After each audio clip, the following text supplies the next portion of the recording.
挑戰人體極限爆食 Kura Sushi 就係為咗抽此卡哇嘅合作扭蛋。佢哋嘅合作活動由今日開始，但係如果你唔係為咗打卡嘅話，其實去一般店面都得。如果唔係要等3個鐘以上。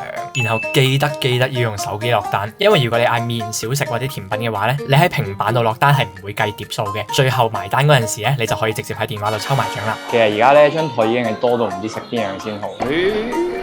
哇，係有個報酬袋㗎。佢呢個仲有無限白飯嘅電飯煲一開，OK 嚟到喎，最期待嘅環節嚟啦！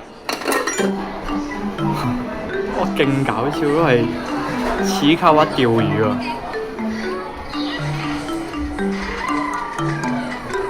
好 Q 啊！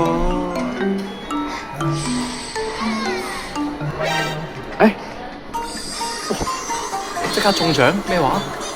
最後戰績一個人食咗4000 yen，抽咗7次獎中3個。走嗰陣時記得同店員講你要贈品，快啲 send 俾你啲朋友一齊過嚟日本食爆佢啦！